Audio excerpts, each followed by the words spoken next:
तो बेटा अब बात करते हैं फोर्स की। ठीक है, अब बात करेंगे अपन फोर्स की। तो हम बोले अगर कि दो चार्ज है हमारे पास Q1 Q2 और बीच की जो दूरी है वो R है, तो हम सीधे सीधे यहां पर क्या बोलते हैं, फोर्स हो जाएगा K Q1 Q2 bye R square.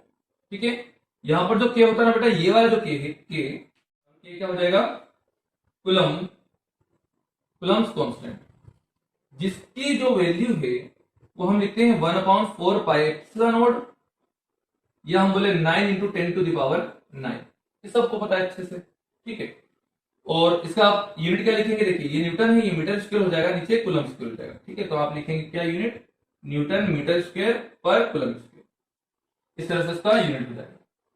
और अगर हम एप्सिलॉन नॉट की बात करें तो बेटा यहाँ पर जो एप्सिलॉन नॉट है वो क्या है, परमिटिविटी ऑफ फ्री स्पेस, जिसकी वैल्यू होगी 8.85 इंटू 10⁻12।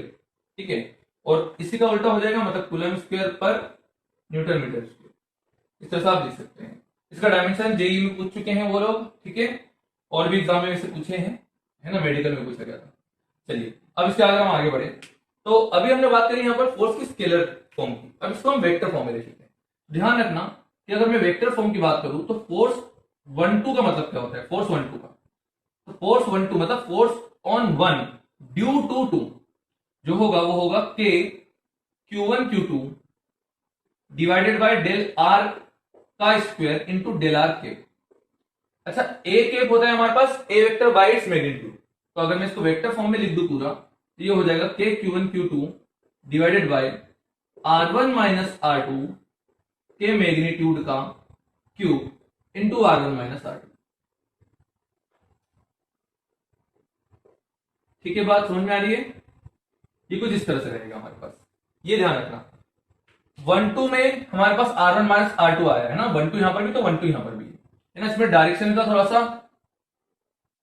लफड़ा होता है, डायरेक्शन का यहां पर थोड़ा सा दिक्कत आती है लोगों को, तो इसको हम थोड़ा सा विशेष तौर पर ध्यान रखेंगे।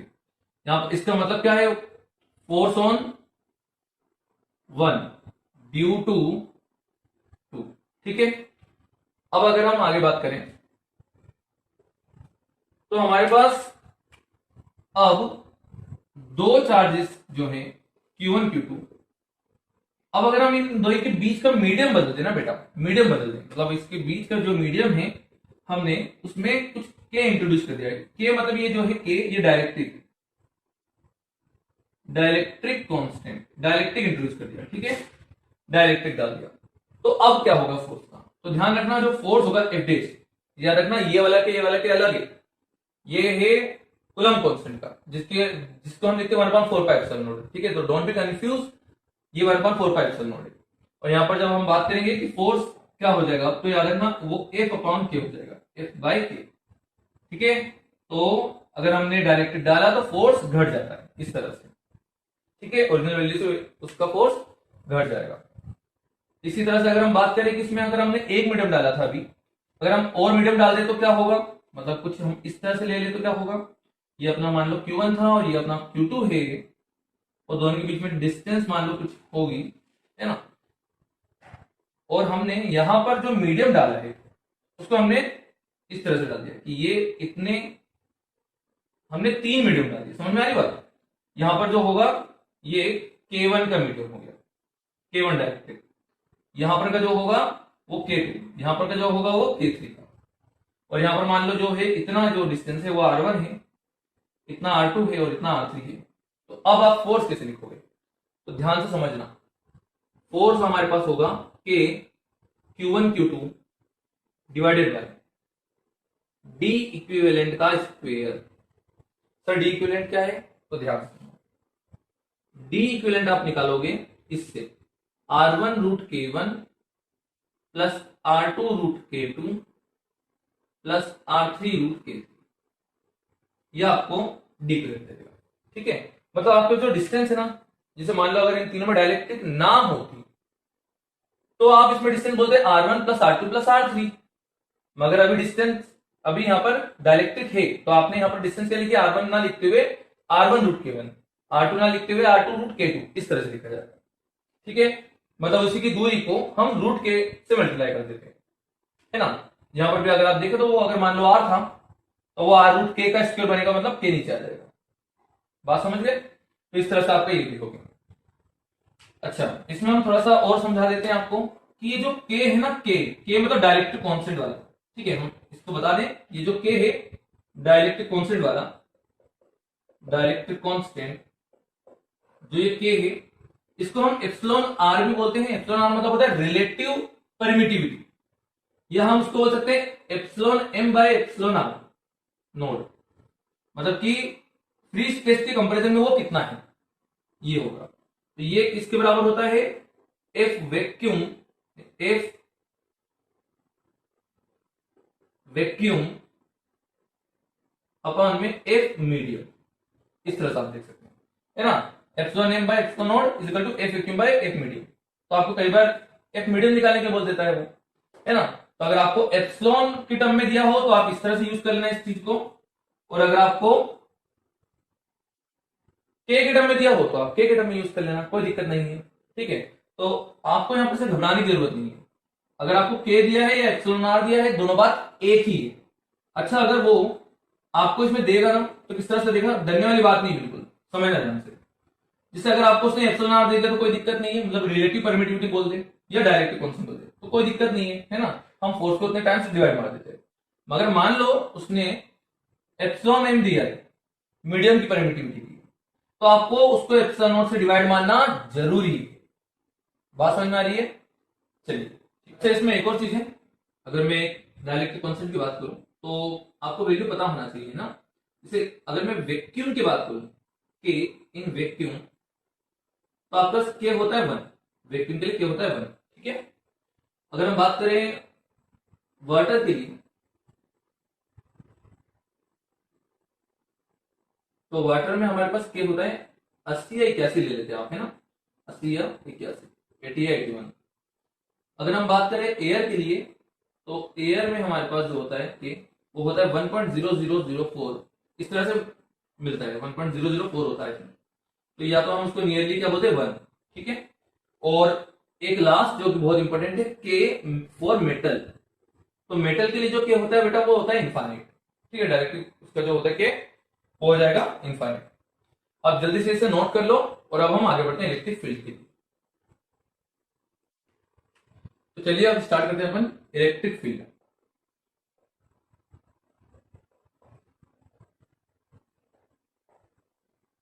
देखिए इलेक्ट्रिक फील्ड क्या होती है, ध्यान से, सिंपल सी बात है। अगर हम एक चार्ज के कारण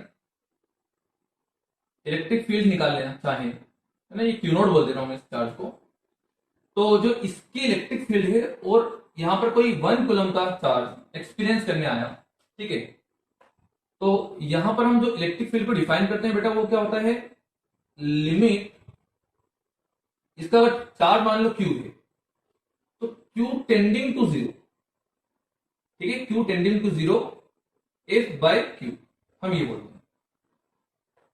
और ये क्यों बोलते हैं भी मैं आपको वापस से बता देता हूं, ठीक है। और ये जो आता है हमारे पास वो हो जाएगा k q naught by r square, है ना, अगर वो आर डिस्टेंस की दूरी पर है तो। हम ये इसका चार्ज इसलिए इतना कम रखते हैं क्योंकि इसकी इलेक्ट्रिक फील्ड के द्वारा इसने कितना फोर्स एक्सपीरियंस करा है, यूनिट पॉजिटिव चार्ज ने कितना फोर्स एक्सपीरियंस करा है, हम वो बात कर रहे हैं। अगर मान लो कि यार इसका कुछ चार्ज होता और इसका चार्ज होता, तो इसकी इलेक्ट्रिक फील्ड भी होती खुद की, तो वो इसको इन्फ्लुएंस करती, और वो अगर इसको इन्फ्लुएंस करती, मतलब मान लो कि जब इसकी इलेक्ट्रिक फील्ड भी है, इसको दोनों को पास में लेके आए, तो इसने इसके ऊपर थोड़ा सा फोर्स लगाया, तो हल्की सी डिस्टेंस बढ़ जाती, और डिस्टेंस बढ़ जाती तो फोर्स क्या हो जाता, कम हो जाता, क्योंकि आर के इनवर्सली। तो डिस्टेंस ज्यादा होता और फोर्स कम हो जाता, तो मतलब जितना फोर्स आना चाहिए आपको उससे कम फोर्स आता। ये भी क्वेश्चन पूछा गया जो मैं अभी आपको बोल रहा हूं, ठीक है। तो हम इसलिए इसका चार्ज क्या लेते हैं, निग्लिजिबल, बहुत छोटा चार्ज, ठीक है। अब तो ये हो जाएगा हमारे पास क्या, k q one q two by r square. अब हम इसमें बात करें तो फोर्स जो होगा, देखिए इलेक्ट्रिक फील्ड का हम सबको पता है, इसी तरह से इसका वेक्टर फॉर्म भी होगा, कोई दिक्कत नहीं है। फोर्स की बात करें तो हो जाएगा फोर्स इक्वल टू क्यू, ये आप सबको पता है। और कभी किसी पार्टिकल जिसका मास m है ना, एक मान लो एक चार्ज है इसका q, और इसका मास अगर m है, इसको इलेक्ट्रिक फील्ड में रख दिया, तो बोला जाता है कई बार कि एक्सेलरेशन बता दो, तो एक्सेलरेशन बेटा क्या हो जाएगा, f बाय मास, मतलब कि क्यू ई बाय एम। ठीक है, ये भी आपसे कई बार क्वेश्चन में पूछा जाता है, मेडिकल में कई बार इसे पूछा जाता है, तो ये भी आपको पता होना चाहिए। ठीक है, तो ये आपके पास हो गया इलेक्ट्रिक फील्ड। अब हम इसके ना थोड़े से रिजल्ट पे बात कर लेते हैं, बहुत इंपॉर्टेंट रिजल्ट है, यहां से ध्यान से समझना है यार, क्योंकि यहां से ही आपकी असली पिक्चर स्टार्ट होती है। ठीक है, तो चलिए शुरू करते हैं यहां पर। अब देखिए, आपको रिजल्ट याद रखना है सारे के सारे जितने हम लिखवाएं। ठीक है, सारे रिजल्ट आपको अच्छे से याद रखना है। सबसे पहला, ये बहुत फेमस है और आईआईटी में 2 बार पूछा गया है और शायद नीट में भी एक बार आया हुआ है, ध्यान से समझना। एक रोड है जिसका चार्ज Q और लेंथ L है, तो आपको ना यहाँ पर 2 जगह पर इलेक्ट्रिक फील्ड में आपसे पूछ रहा हूं यहाँ पर। ठीक है, देखो इस जगह पर जो इलेक्ट्रिक फील्ड आएगी ना बेटा, वो इस तरफ आएगी अगर ये पॉजिटिव चार्ज है तो, और नेगेटिव होगा तो अंदर आएगी। ठीक है, और यहाँ पर वो इस तरफ आएगी, इसके कारण यहाँ पर देखिए, वैसे आप इंटीग्रेशन करके इजीली निकाल सकते हो, कोई बड़ी बात नहीं है, मगर अभी हम रिवीजन कर रहे हैं और हमें ये रिजल्ट सीधे याद होना चाहिए। तो आंसर होगा KQ by D L plus B, ये इसका आंसर आता है। आई होप आपको याद होगा, क्योंकि आईआईटी में भी पूछ चुके हैं और वो भी 1 बार नहीं 2 बार पूछा है। ठीक है, और यहां पर अगर हम इलेक्ट्रिक फील्ड की बात करें तो ये हो जाएगी आपके पास 2KQ by R under root में L square plus 4R square. देखिए यहां पर का आप निकाल सकते हैं इंटीग्रेशन करके, कोई बड़ी बात नहीं है, मगर अगर आप कोशिश करें तो इसको भी आप याद कर सकते हैं। ठीक है, आप जनरली आप इसको याद ना करना चाहें तो भी चलेगा, मगर हमें तो याद है और आई होप आपको भी, आप भी कर लोगे। ठीक है, तो अब नेक्स्ट की बात करते हैं। नेक्स्ट में अगर हम बात करें तो अगर हमने एक रोड ली या एक हम बोले इनफाइनाइट ऐसे लाइन चार्ज ले लिया हमने, लाइन चार्ज जिसका चार्ज डेंसिटी लेमडा है, उस लाइन चार्ज के कारण किसी r डिस्टेंस पे, परपेंडिकुलर डिस्टेंस पे है ना, r वो भी परपेंडिकुलर डिस्टेंस पे बोल रहे हैं, जो इलेक्ट्रिक फील्ड होगी, मान लो अब ये जो इधर से एंगल बना रहा है, ये आपको सारे रिजल्ट याद होना चाहिए। ठीक है, ये अल्फा एंगल, ये बीटा एंगल, तो यहां पर जो इलेक्ट्रिक फील्ड आएगी बेटा वो 2 डायरेक्शन में होगी, एक यहां एक यहां, तो ये हो जाएगा y एक्सिस पे और ये हो जाएगा x एक्सिस पे। तो x एक्सिस पे कितना होगा, ध्यान से, k lambda by r sine alpha plus sign beta, ये आपको बिल्कुल अच्छे से याद होना चाहिए। ठीक है, और यहां पर हो जाएगा k lambda by r into cos alpha minus cos beta, इस तरह से आपके पास ये होगा।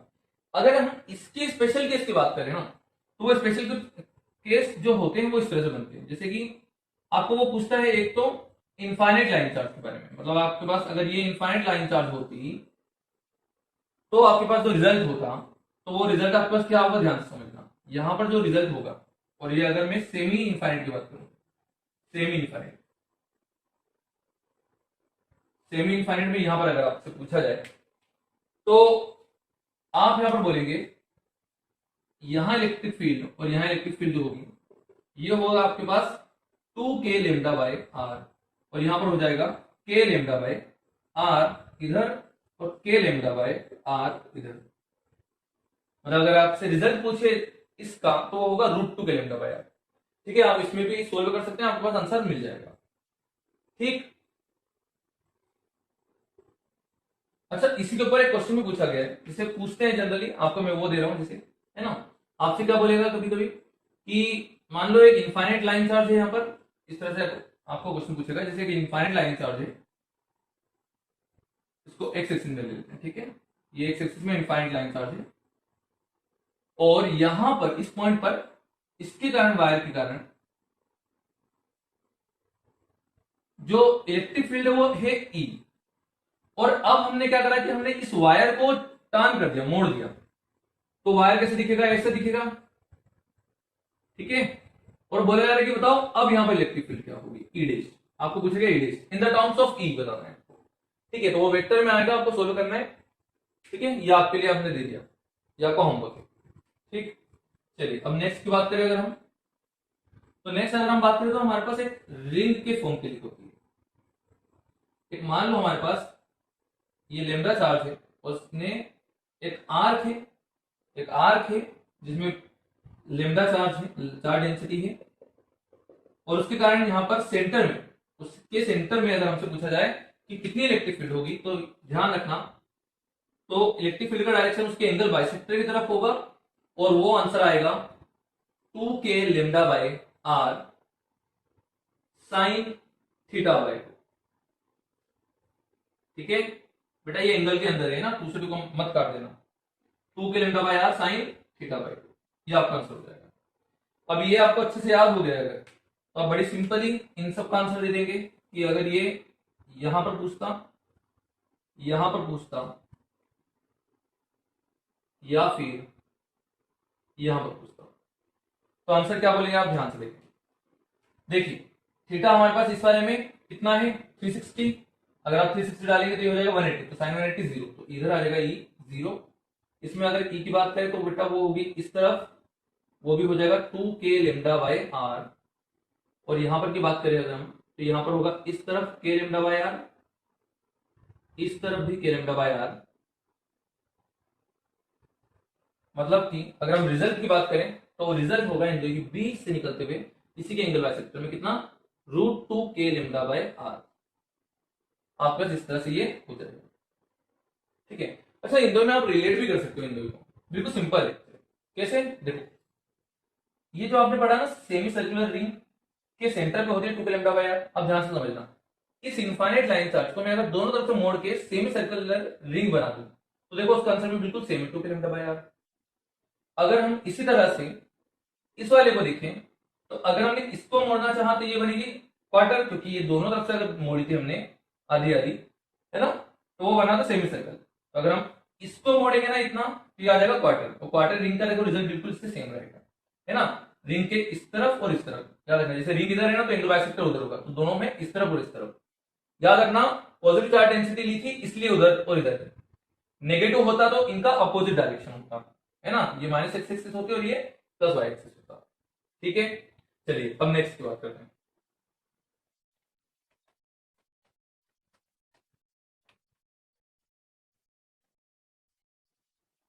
तो अब आपके पास जो केस है वो बहुत ज्यादा इंपॉर्टेंट है, इसे आप ध्यान से देखना। ठीक है, ये बहुत ज्यादा इंपॉर्टेंट है। ठीक है, तो इलेक्ट्रिक फील्ड हमें निकालना है एक्सिस ऑफ रिंग में, इसके ऊपर न जाने कितने क्वेश्चन आए हैं, बहुत ज्यादा इंपॉर्टेंट है ये आपके लिए। ठीक, इससे कॉन्सेप्ट बहुत इंपॉर्टेंट है आपके लिए। देखिए अगर आपको कभी ये कहा जाए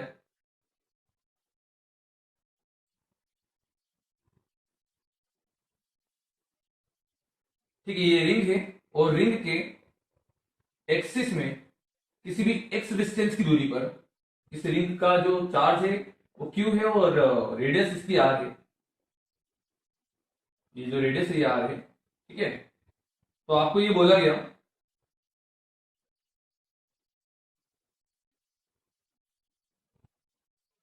कि आपको बताना है कि इसके एक्सिस में इस पॉइंट पर इलेक्ट्रिक फील्ड क्या होगी।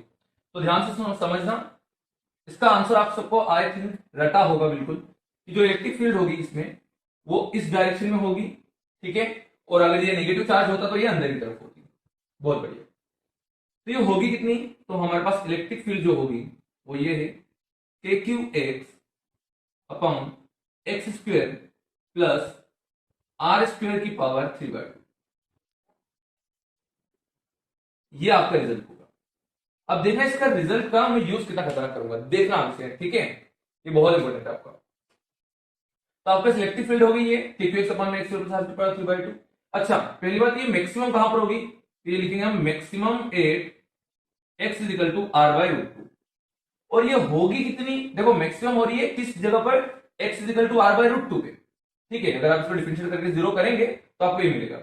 और ये कितनी मैक्सिमम हो जाएगी, तो मैक्सिमम वैल्यू जो होगी इसकी वो हो जाएगी 2/3√3 के क्यूब बाय आर स्क्वायर।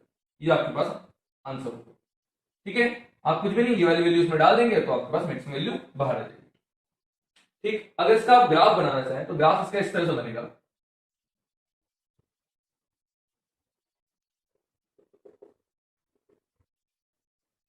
अगर हम यहां पर ई वर्सेस एक्स का ग्राफ बनाएं, ई वर्सेस एक्स का ग्राफ, तो देखिए कैसे बनेगा।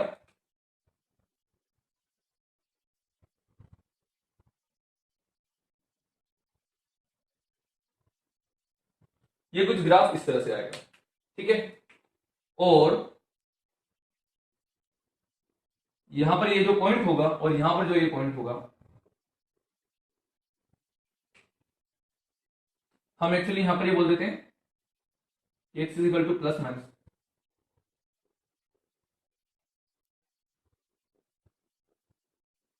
इस तरह से आपके पास ये ग्राफ होगा। ध्यान से सुनना, ये वाली जो लाइन है, ये जो लाइन है, ये स्ट्रेट लाइन नहीं है, ठीक है, ये कर्व है, ये कर्व है एक्चुअली, ठीक है। इस तरह से आपका ये बनेगा। तो इसमें बहुत सारे क्वेश्चन पूछे जाते हैं, ये बात ध्यान रखना। आर बाय रूट टू के बाद इसका जो इलेक्ट्रिक फील्ड है, देखो आर बाय रूट टू तक ये बढ़ रहा है, फोर्स बढ़ेगा इसका, कोई भी चार्ज इसके इधर आएगा आर बाय रूट टू के अंदर तो फोर्स बढ़ रहा है, मगर आर बाय रूट टू के बाद इसका फोर्स घटते जाएगा, ये ध्यान रखना आप, ठीक है। अच्छा, इसके अंदर अगर हम स्पेशल केसेस की बात करें तो क्या होगा, तो देखिए स्पेशल केस 1 अगर बात करें अपन, स्पेशल केस 1, इसमें हम बोलेंगे कि अगर if x is very very greater than r, मतलब अगर ये x बहुत बड़ा हो और रेडियस के कंपेरिजन में, तो आपको इसका जो आंसर होगा तो आपको इस तरह से दिखेगा कि यहां पर ये रिंग एक पॉइंट मास की तरह से बिहेव करेगी, पॉइंट चार्ज की तरह, ठीक है। तो आपका जो आंसर होगा ई का वो हो जाएगा k q bye x square, ठीक है, k q bye x square, ये आपके पास रिजल्ट आ जाएगा, है ना। आप सोल्व कर सकते हैं, इसमें कोई दिक्कत नहीं है। अब अगर हम बात करें स्पेशल केस 2 का,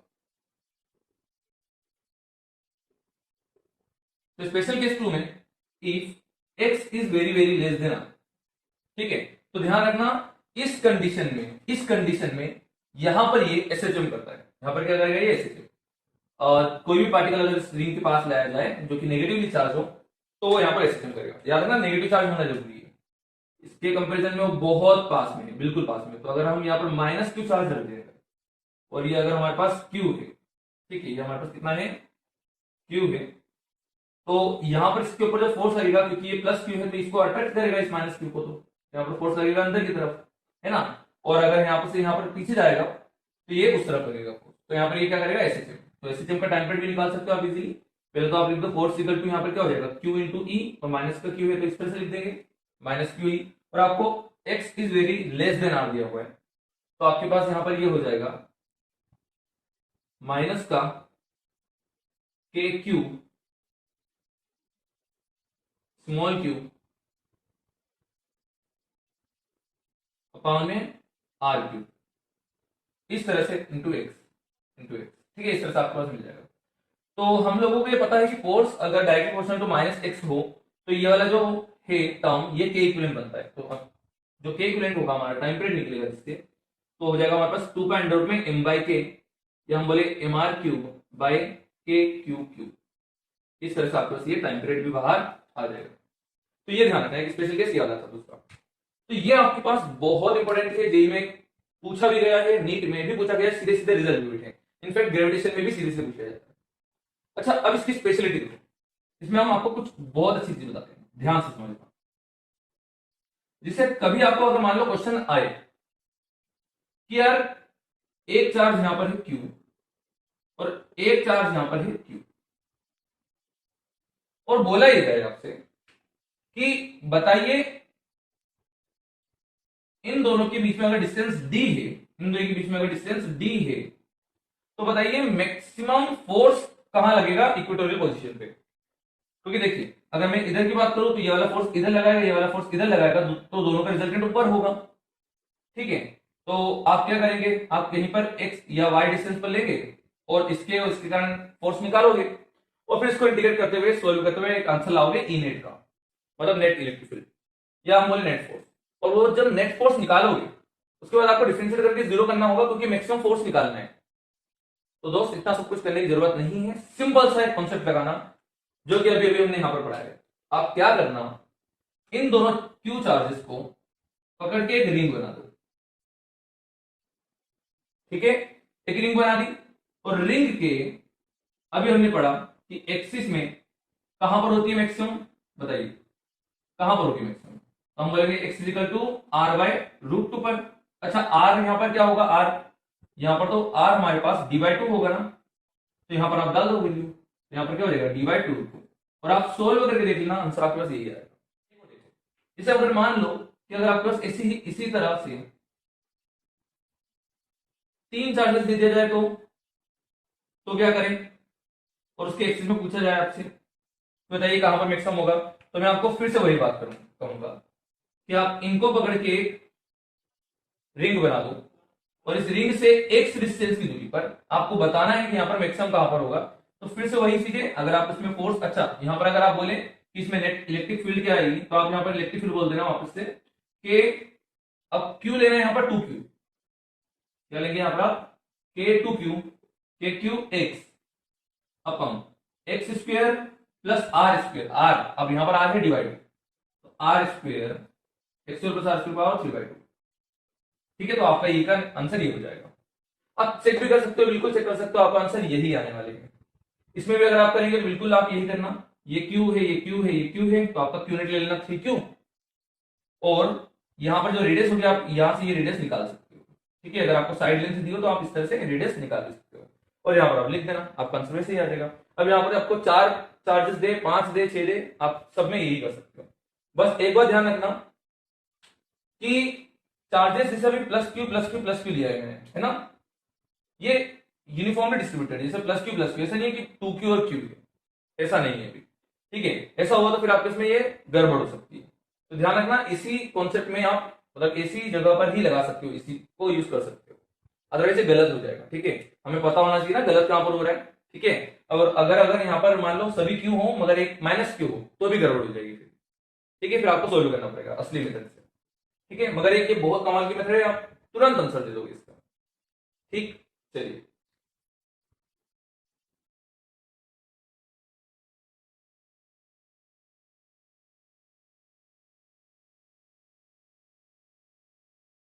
अब अपन पढ़ते हैं डिस्क।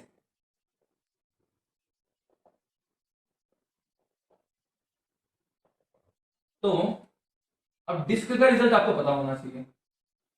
ठीक है, डिस्क की एक्सिस में क्या होगा, तो जल्दी से बोलिए क्या आंसर आएगा, क्या आएगा, जल्दी जल्दी बोले, फटाफट बोले।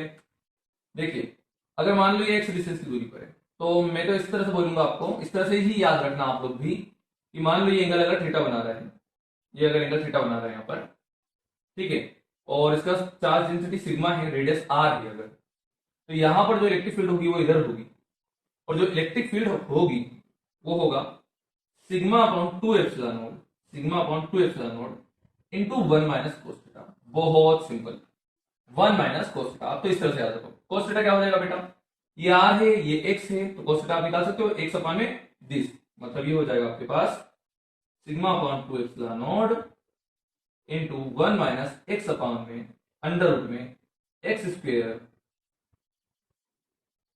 प्लस आर स्क्वायर, ये आपका रिजल्ट आ गया। ठीक है, ये आपके पास हो गया डिस्क के एक्सिस पर इलेक्ट्रिक फील्ड। अच्छा बेटा, अब इसकी स्पेशल केस क्या होंगे इसके, देखिए स्पेशल केस जो होगा इसका 1,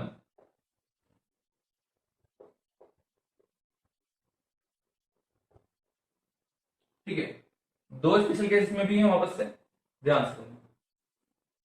अगर हमें बोला जाए कि ये एक इनफाइनाइट हो, मतलब ये हम बोले कि अगर if x is very very less than r, मतलब ये जो एक्स बहुत पास हो, तो आपके लिए ये जो डिस्क है ना वो एक इनफाइनाइट की तरह काम करेगी, इनफाइनाइट शीट की तरह। तो आपके पास ये इनफाइनाइट शीट की तरह इस तरह से काम करेगी। ठीक है, तो अगर ये इनफाइनाइट शीट है, ठीक, तो इसके यहां पर आपको इलेक्ट्रिक फील्ड बतानी है। दूसरी बात, देखिए ये एक इनफाइनाइट शीट है और इस शीट की चार्ज डेंसिटी सिग्मा है। ठीक है, ये हमने नॉन कंडक्टिंग शीट ली है, ठीक है, नॉन कंडक्टिंग शीट। अब अगर हम यहां पर मेटेलिक शीट ले लें या कंडक्टिंग शीट ले लें, मेटेलिक शीट बोलो या कंडक्टिंग शीट बोलो,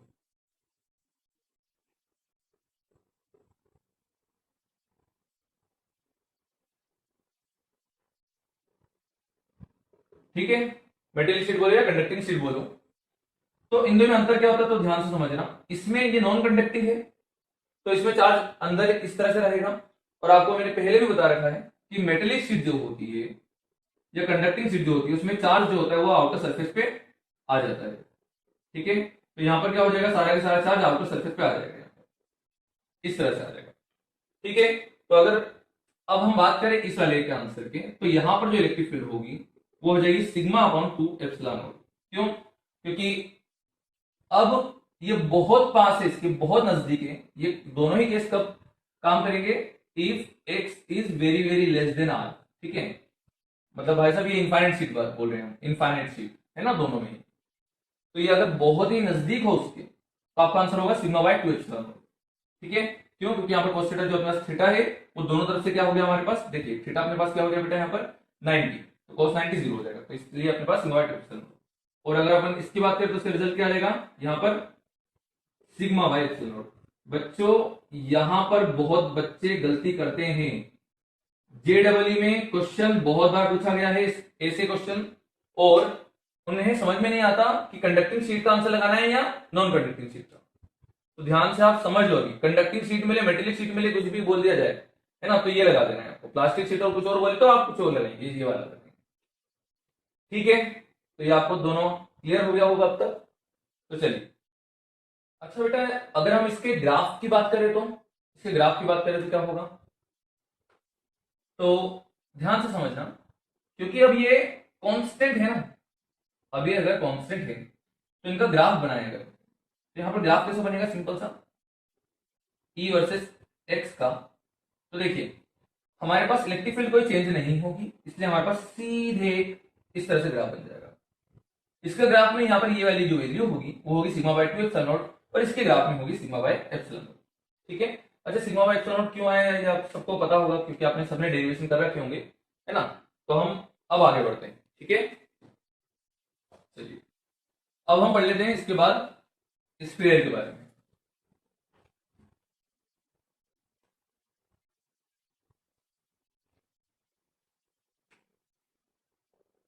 तो देखिए अब हम पढ़ेंगे स्फीयर के बारे में।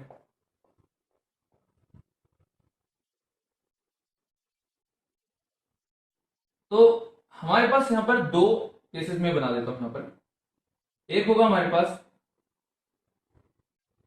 कंडक्टिंग सॉलिड स्फीयर,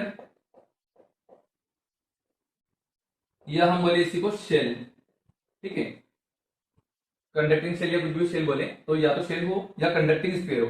कंडक्टिंग का मतलब अगर अगर वो सॉलिड भी हुआ, देखो अगर वो कंडक्टिंग सॉलिड या होलो स्फीयर बोल दे, ठीक है, सॉलिड या होलो स्फीयर बोल दे, तो दोनों में बात एक ही मानी जाएगी, क्योंकि यहां पर चार्ज का डिस्ट्रीब्यूशन देखा जाता है, मास का नहीं। तो हमारे पास जो चार्ज डिस्ट्रीब्यूशन होगा वो सब इसकी सरफेस पर ही होगा, है ना। और यहां पर हम दूसरे केस में ले लेते हैं, यहां पर नॉन कंडक्टिंग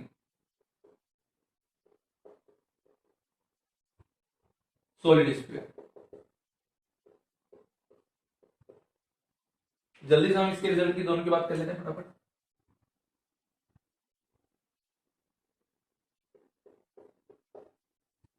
ठीक है, तो देखिए अब अगर हम यहां पर से बात करें तो हमारे पास ये जो डिस्टेंस है वो आर मान लेते हैं, अगर वो बाहर है तो। ठीक है, तो एक बार बाहर, एक बार सरफेस और एक बार अंदर। तो अगर हमारे पास आर स्मॉलर देन आर, मतलब हमारे पास जो अंदर की बात करें, अगर अंदर की, तो शेल के अगर अंदर की बात करें तो हमारे पास इलेक्ट्रिक फील्ड क्या हो जाएगी बेटा, जीरो। तो electric field inside the sphere is equal to zero. और अगर उसके सरफेस पे बात करें या सरफेस के बाहर बात करें, तो दोनों ही केस में वो हमारे पास एक पॉइंट चार्ज की तरह बिहेव करता है। याद रखना, सरफेस हो या उसके बाहर हो तो वो कंसिडर एज पॉइंट चार्ज, इसको पॉइंट चार्ज की तरह कंसिडर कर लेना। तो वो अगर सरफेस पे है तो मतलब आर डिस्टेंस की दूरी पर होता, और ये पॉइंट चार्ज होता तो हम बोल देते हैं के क्यू बाय आर स्क्वायर। ये सरफेस की बात कर रहे हैं हम, यहाँ पर ये हो जाएगा k q bye r square. और अगर बाहर की बात करते तो ये हो जाता k q by small r square, क्या आर डिस्टेंस की दूरी पर होता। अच्छा अब इसकी बात करें सॉलिडिटी, तो ये देखना बहुत इंपॉर्टेंट है। अगर इसके चार्ज अगर हम बोले क्यू होता और इसकी डेंसिटी रो होती और इसका रेडियस आर होता, तो अगर हम अंदर की बात करते हैं ठीक है, r is smaller than r, ठीक है, या अंदर जहां पर भी लिया है हमने, तो यहां पर ये जो फॉर्मूला होता इनसाइड के, तो हमारे पास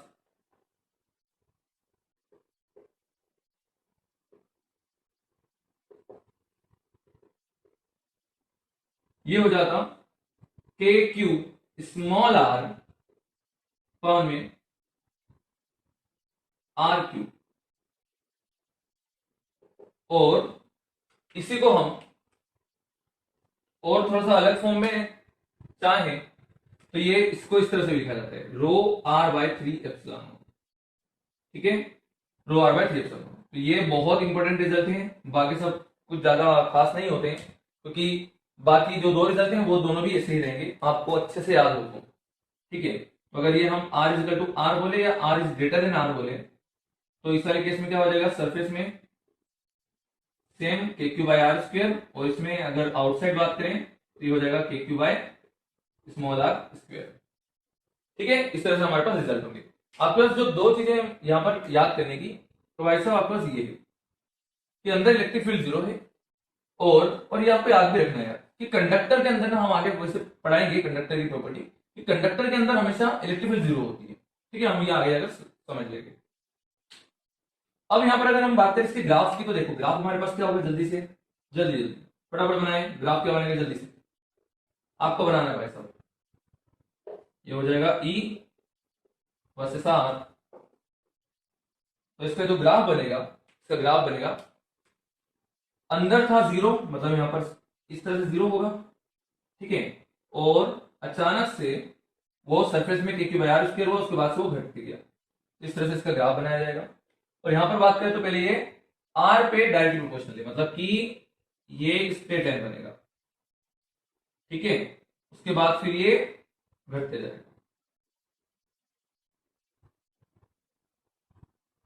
देखना भाई साहब यहां पर ना पोटेंशियल का ग्राफ मत बना देना, ठीक है, ये आपको अच्छे से याद रखना पड़ेंगे, है ना, ये आपके पास ग्राफ हो गया। अच्छा, अभी हम इसकी बात कर लेते हैं इसके बाद केविटी के ऊपर, ठीक है, अभी हमने ये पढ़ लिया conducting solid sphere, non conducting sphere. अब हम बात करते हैं इसके अंदर केविटी अगर होती तो कैसे करते हैं, ठीक है। तो देखिए,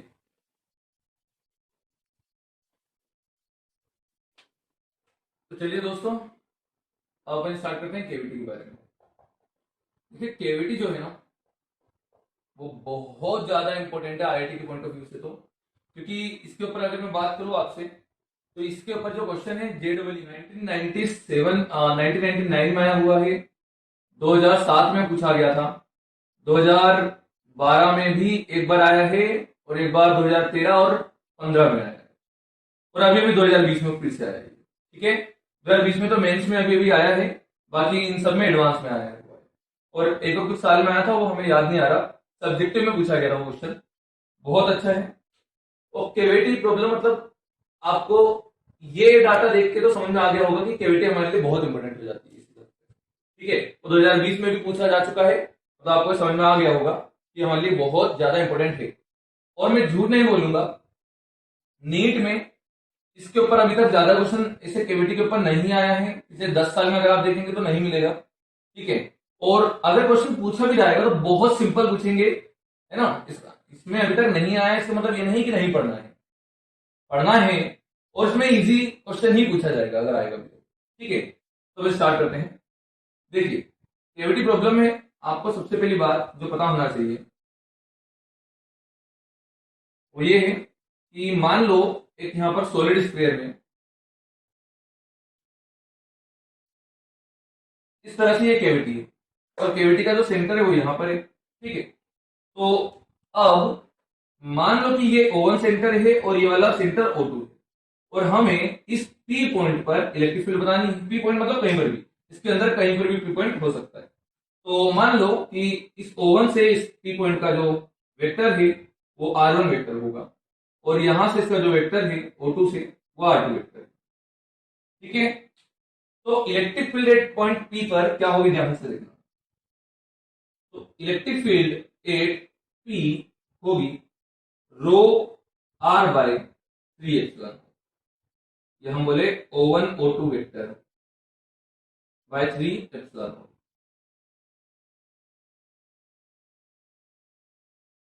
ठीक है, ये होगा। अब ध्यान से रखना, ये बहुत इंपॉर्टेंट हो जाता है आपके लिए। क्यों? क्योंकि यहां पर जो आंसर है हमारा वो ना ही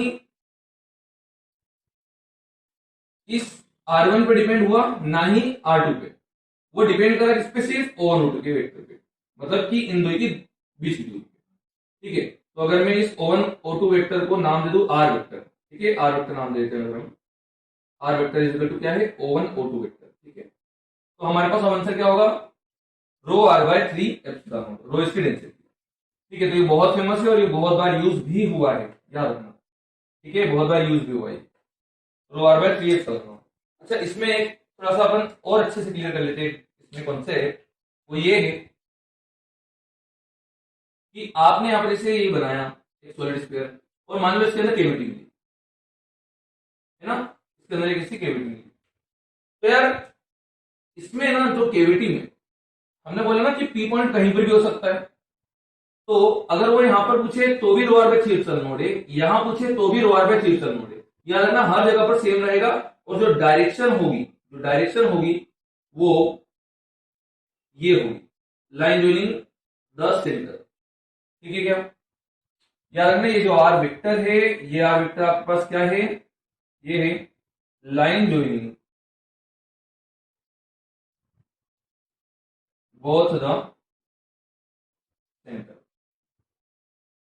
बात समझे? तो याद रखना, इसके पूरे के अंदर, इस केविटी के अंदर इलेक्ट्रिक फील्ड हमेशा इन दोनों वेक्टर के, जो ये O1 O2 वेक्टर है, उसी के डायरेक्शन में होती है। तो मान लो इसके अंदर हमने एक इलेक्ट्रॉन छोड़ दिया, यहां से एक इलेक्ट्रॉन छोड़ दिया, तो वो कहां पर आएगा? यहां से यहां की तरफ आएगा।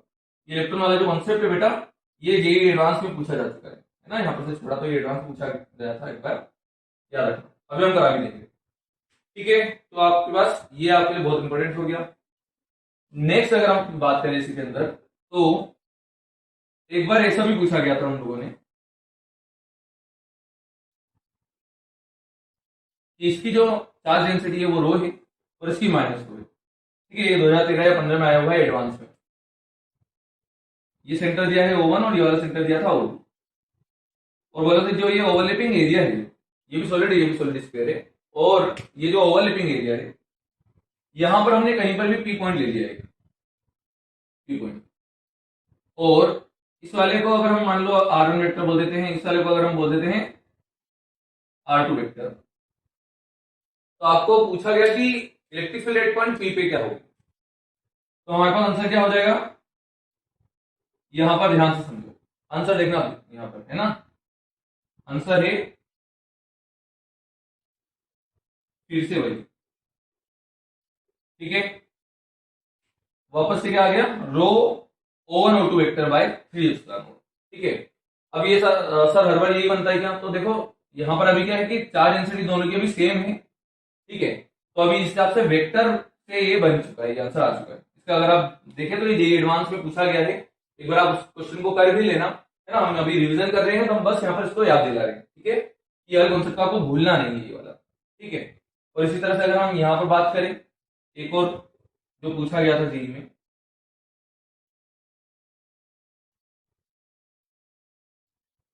कि यहां पर एक केविटी बनाई थी इन लोगों ने, और ये बोला गया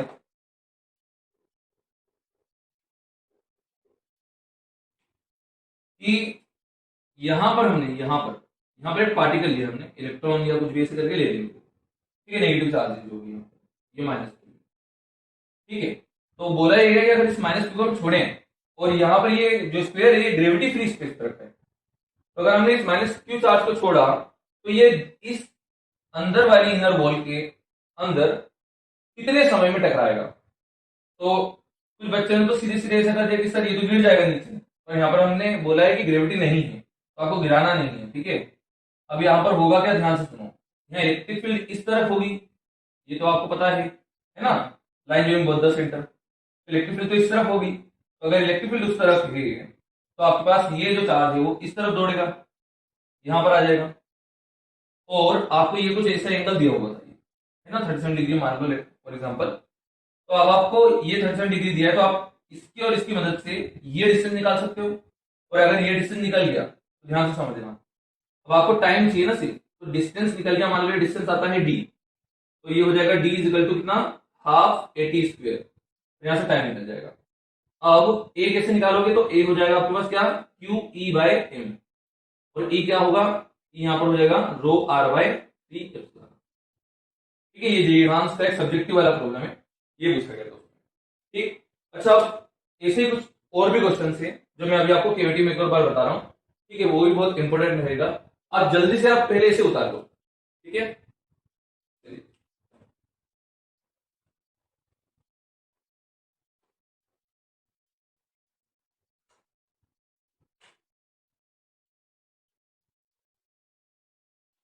और एक टाइप कुछ इस तरह के पूछते हैं वो लोग, और एक टाइप वो कुछ इस तरह से पूछते हैं।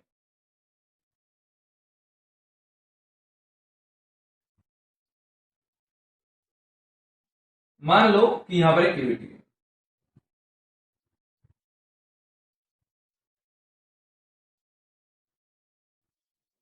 ठीक है,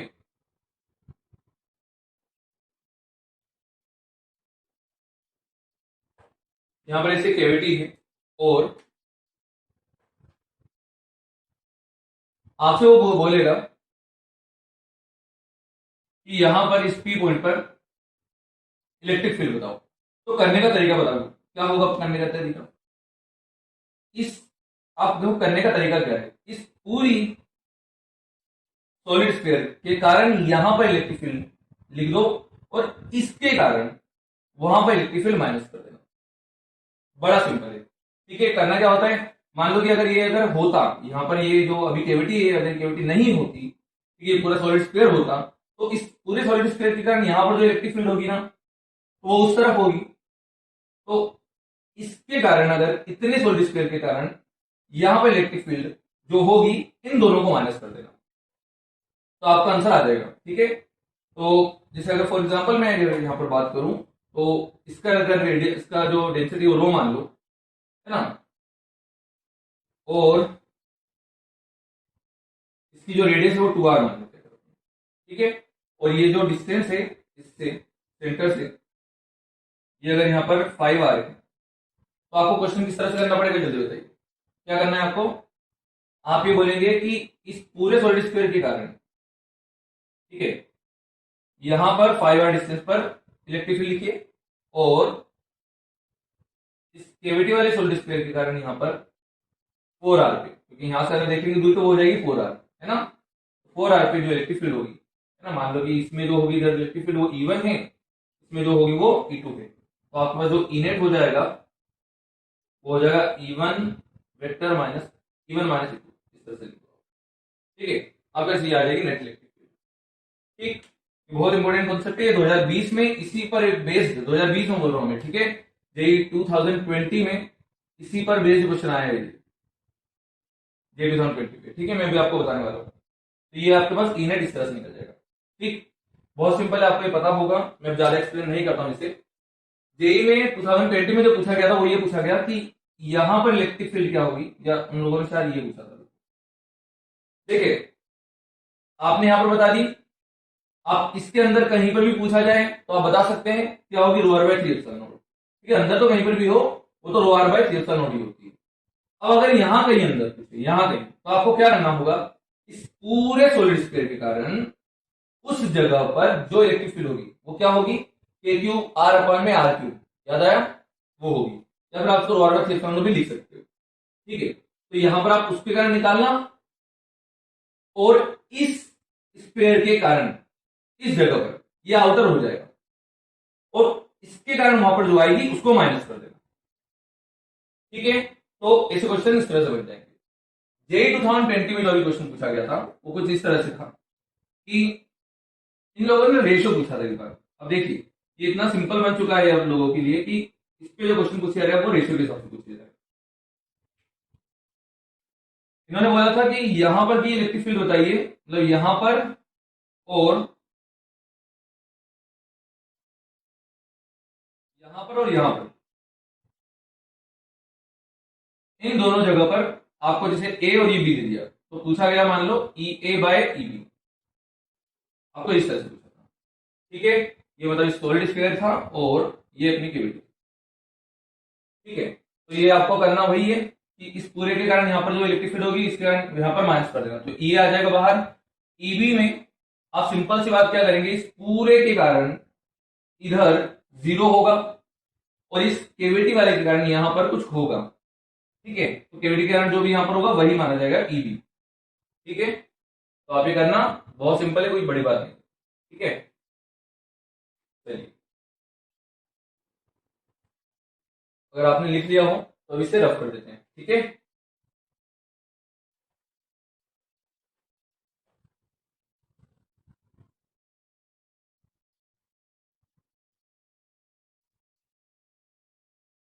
देखिए जो 2012 में इसके ऊपर क्वेश्चन आया था ना, 2012 में, तो वो था सिलेंड्रिकल केविटी का, जो कि मैं अभी आपको आगे बताने वाला हूँ। ठीक है, सिलेंड्रिकल केविटी के बारे में। तो हम सिलेंड्रिकल केविटी चालू कर देते हैं। ठीक है, सिलेंड्रिकल पहले पढ़ लेते सिलेंडर के अंदर, और फिर इसके बाद केविटी पढ़ लेंगे उसका। ठीक है, देखो सिलेंडर वाला भी बहुत इंपॉर्टेंट है, आपको पता होना चाहिए ये वाला भी। इसमें आपसे क्वेश्चन थियरी के हिसाब से बिल्कुल पूछेगा, बहुत सिंपल होता है, देखो ध्यान से। ठीक है, एक जैसे हमारे पास सिलेंडर है, इनफाइनाइट सिलेंडर है, तो यहां पर भी हम दो केस ले लेते हैं। फर्स्ट केस होगा कंडक्टिंग और एक होगा नॉन कंडक्टिंग। ठीक है, तो एक ले लेते हैं हम कंडक्टिंग के बारे में, और एक हो जाएगा नॉन कंडक्टिंग, जिस तरह से हमने अभी सॉलिड स्फीयर में लिया था, है ना, स्फीयर में लिया था वैसे ही। कंडक्टिंग हो जाएगा सिलेंडर और एक में नॉन कंडक्टिंग। तो ऐसा अगर हम इसके अंदर की बात करें, जैसे ये सिलेंड्रिकल एक्सिस हो गई है ना, अगर हम इसके अंदर की बात करें, जैसे अगर, तो अगर आर स्मॉलर देन आर हो, r is equal to r हो, और r is greater than r हो,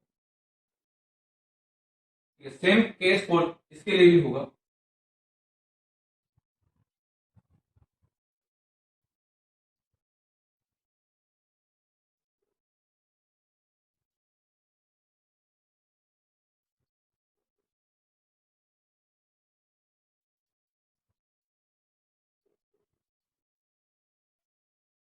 अब देखिए इस वाले की, आपके पास जो अंदर की बात करें तो अंदर हो जाएगी इलेक्ट्रिक फील्ड 0, अंदर ले लो बेटा इलेक्ट्रिक फील्ड 0। बाहर की बात करें तो, या सरफेस की बात करें तो इलेक्ट्रिक फील्ड क्या हो जाएगी, इसे वायर के, ये बिहेव करेगा एक वायर की तरह। ठीक है, तो वायर के कारण क्या होता था, 2k लेमडा बाय आर, तो यहां पर ये हो जाएगा 2k lambda by small are. और वैसे ही इन दोनों में भी वही रहेगा। ठीक है, अगर आप सरफेस से बाहर की बात करें तो ये जैसे सॉलिड स्फीयर में वो पॉइंट चार्ज बन जाता था, यहां पर ये एक लाइन चार्ज बन जाएगी, तो यहां पर ये क्या हो जाएगा, E is equal to 2k lambda by r, और यहां ये बन जाएगा E is equal to 2k lambda by small. अब यहां की बात करते हैं, तो यहां पर जो इलेक्ट्रिक फील्ड बनेगी वो हो जाएगा 2k lambda small r by r cube, r square होगा सर, हाँ आर स्क्वायर। ठीक है, या हम इसको rho r by 2 epsilon naught भी लिख सकते हैं, जिसमें जो रो होगा वो इसकी वॉल्यूम चार्ज डेंसिटी होगी, वॉल्यूम चार्ज डेंसिटी। ठीक है, इस तरह से, तो आप इसको भी बिल्कुल अच्छे से याद रखेंगे। और इसमें जो दिए में इससे एक बार क्वेश्चन जो पूछा गया था, जिससे हमने बताया ना सिलिंड्रिकल केविटी के बारे में, 2012 में, 2012 में जो क्वेश्चन पूछा गया था सिलिंड्रिकल केविटी के बारे में, तो उन लोगों ने कुछ इस तरह से पूछा था, एक सिलेंडर बनाया था इनफाइनाइट, एडवांस का क्वेश्चन ही, और उन लोगों ने ये पूछा कि अगर हम यहां पर एक स्पेयर कट कर दें, जैसे उन्होंने कुछ बना दिया था एक स्पेयर। ठीक है, तो उन्होंने बोला था कि यहां पर अगर हम स्पेयर कट कर दें और ये पूरा एक सॉलिड रहे, तो बताइए यहां पर कहीं इलेक्ट्रिक फील्ड क्या होगी इस पी पॉइंट पर। तो बेटा करने का तरीका वही है, सिंपल सी बात है, सिंपली आप क्या बोलोगे, इस टोटल वायर, अगर ये केविटी ना हो तो इस पूरे वायर के कारण यहां पर जो इलेक्ट्रिक फील्ड होगी वो अच्छा क्या होगी, 2k लैम्डा बाय आर। तो इस पूरे वायर के कारण यहां पर जो इलेक्ट्रिक फील्ड होगी वो होगी मान लो E1, और इस सॉलिड स्फीयर के कारण यहां पर जो होगी इलेक्ट्रिक फील्ड वो होगी E2। तो दोनों का माइनस करोगे आपका आंसर आ जाएगा, बहुत सिंपल था, कोई बड़ी बात नहीं। ठीक है, हमारा कॉन्सेप्ट वही है। चलिए इसको लिख लीजिए और आगे बढ़ते हैं। अच्छा, अब हमने यहाँ पर एक ग्राफ बनाया है, यहाँ पर 3 ग्राफ है ऐसे। मेरे ख्याल से आप सबको ये ग्राफ आना चाहिए, ठीक है। इलेक्ट्रिक फील्ड वर्सेस आर का ग्राफ है, अगर हमने डिफरेंट डिफरेंट चार्जेस रखे हैं तो, ठीक है। तो अगर इसका एक्सप्लेनेशन चाहिए तो बता देना आप कमेंट बॉक्स में, मैं आपको इसको एक्सप्लेन करके अलग से वीडियो बना दूंगा, मगर आपको ये सब आना चाहिए, ठीक है। ओके, तो बेटा नेक्स्ट टॉपिक है आपके पास कॉन्सेप्ट ऑफ इक्विलिब्रियम, ठीक है। आप सबको पता होगा, आप सबने मैकेनिक्स में भी पढ़ा होगा, फिर भी हम इलेक्ट्रोस्टैटिक में एक बार रिवीजन कर रहे हैं। देखिए बेटा, इक्विलिब्रियम क्या होता है, जहां पर नेट फोर्स 0 हो, ठीक है, ये इक्विलिब्रियम होगा। अब इक्विलिब्रियम होते हैं 3 प्रकार के, स्टेबल, अनस्टेबल और न्यूट्रल। तो स्टेबल में क्या होता है कि नेट फोर्स तो 0 होता ही है, साथ में उसके अंदर एनर्जी मिनिमम हो, ठीक है, इसमें एनर्जी मिनिमम। अनस्टेबल में एनर्जी मैक्सिमम होती है और न्यूट्रल में एनर्जी कांस्टेंट होती है। और अगर आपको एनर्जी को मिनिमम करना है तो आपको डेरिवेशन तो आता होगा, तो अगर आप डिफरेंशिएट करके उसका जब मिनिमा निकालेंगे तो आप क्या करेंगे, उसको double differentiate, D square you by D x उसका ग्रेटर देन 0 होना चाहिए, ठीक है, अगर आपको एनर्जी का फंक्शन दिया हो तो। और यहाँ पर इसमें लेस देन 0 होना चाहिए, वहां पर एनर्जी कांस्टेंट होना चाहिए, ठीक है, क्योंकि वह न्यूट्रल है। तो न्यूट्रल में एनर्जी क्या होगी हमारे पास, कांस्टेंट। अब अगर हम इसको थोड़ा सा ज्योमेट्री के हिसाब से समझें तो हम ये बोलेंगे, जैसे कि मान लो यहाँ पर एक कर्व है, सरफेस है, और यहाँ पर हमारे पास एक ब्लॉक रखा है, तो इस ब्लॉक पर नेट फोर्स 0 है यहाँ पर, ठीक है। इसी तरह से इस पोजीशन पर भी एक कर्व सरफेस में यहाँ पर ब्लॉक रखा है जिसमें नेट फोर्स 0 है, और यहाँ पर भी एक सरफेस में नेट फोर्स 0 है। तो इस कर्व सरफेस में अगर हमने इस पोजीशन से इस ब्लॉक को इधर खिसकाया तो वापस से वो इसी तरफ आएगा, मतलब मेन पोजीशन की तरफ आएगा। और अगर राइट साइड लेफ्ट साइड भी खिसकाएंगे तो वापस से उसी तरफ जाएगा। तो स्टेबल इक्विलिब्रियम में क्या होता है कि अगर आपने उस चार्ज को इक्विलिब्रियम पोजीशन से शिफ्ट करा आगे की तरफ और वो चार्ज वापस उसी पोजीशन की तरफ जाए तो वो कहलाएगी स्टेबल इक्विलिब्रियम, ठीक है। अनस्टेबल में वो उस जगह से दूर चले जाए, मतलब कि अगर मान लो अगर मैं इसको हल्का से खिसकाया तो इधर गिर जाएगा, इधर खिसकाया तो इधर गिर जाएगा, है ना। ये मैकेनिक्स के हिसाब से है। अगर हम इसको इलेक्ट्रोस्टैटिक के हिसाब से समझें तो अगर हमने वहां पर चार्ज रखा हो, चार्ज को उस इक्विलिब्रियम पोजीशन से जब हम खिसकाएं तो वो अगर आगे निकल जाए तो आपके लिए वो हो जाएगा, मतलब उस इक्विलिब्रियम पोजीशन से दूर जा रहा हो तो मतलब वो होगा हमारे लिए अनस्टेबल। और न्यूट्रल में आप उसको वहां से उठा के कहीं पर भी रख दो, वो वहीं पर ही ठहरा रह जाए, तो मतलब हम क्या बोलेंगे, वो होगा न्यूट्रल इक्विलिब्रियम। तो ये होगा आपके पास कॉन्सेप्ट ऑफ इक्विलिब्रियम, ठीक है बेटा। तो अब नेक्स्ट कॉन्सेप्ट ले रहे हैं हम, work done, potential energy and electrostatic potential, ठीक है, मतलब V।